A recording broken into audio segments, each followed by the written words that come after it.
नमस्कार दोस्तों।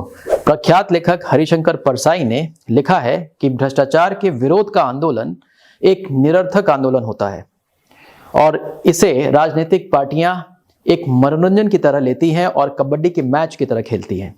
ऐसा ही कुछ भारत में भी होता दिखा। वर्ष 2014 के बाद यूपीए सरकार को सत्ता से उखाड़कर भ्रष्टाचार के मुद्दे पर नरेंद्र मोदी सरकार ने न जाने कितने वायदे किए।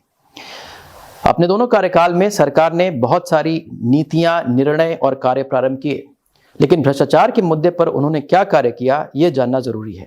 लोगों में यह जानने की जिज्ञासा तो होनी ही चाहिए कि पिछले कुछ वर्षों में भारत का भ्रष्टाचार के मुद्दे पर कैसा प्रदर्शन रहा है।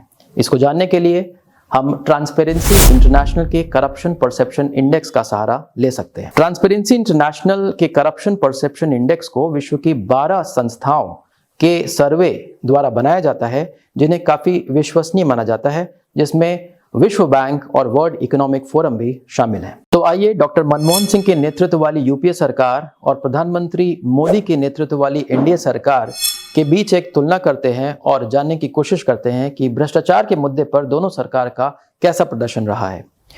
चूंकि प्रत्येक वर्ष करप्शन इंडेक्स में शामिल देशों की संख्या बदलती जाती है, इसलिए मात्र रैंक के आधार पर यह तय करना मुश्किल है कि किस सरकार का कैसा प्रदर्शन रहा है। इसलिए हमें प्रतिशत के तौर पर देखना पड़ेगा कि कितने प्रतिशत देश हर वर्ष भारत से पीछे रहे हैं, जिसके आधार पर हम ये कह सकते हैं कि भारत का प्रदर्शन कितना बेहतर हुआ है या कितना खराब हुआ है। यूपीए सरकार की शुरुआत यानी 2004 में कुल शामिल 145 देशों में भारत की रैंक 90 रही, जिसका मतलब हुआ कि कुल 37.9% शामिल देश भारत से पीछे रहे। यूपीए सरकार के पहले कार्यकाल के अंत यानी 2009 में कुल शामिल 180 देशों में भारत की रैंक 84 रही, जिसका मतलब हुआ कि 53.3% देश भारत से पीछे रहे और अन्य देशों की तुलना में भारत की स्थिति में काफी सुधार हुआ।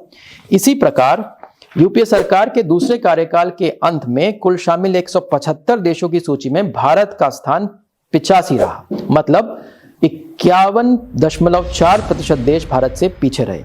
मोदी सरकार के पहले कार्यकाल में भी भारत की स्थिति में कुछ सुधार हुआ और 180 देशों में उसका स्थान 80 रहा, मतलब लगभग 55% देश भारत से पीछे रहे।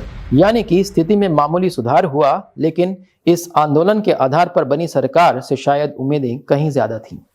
यही नहीं, वर्ष 2022 यानी मोदी सरकार के दूसरे कार्यकाल के अंत आते तक इस स्थिति में कोई बदलाव होता नहीं दिखा और 2022 में 180 देशों की सूची में भारत का स्थान 85 रहा, यानी कि 52.7% देश भारत से पीछे रहे।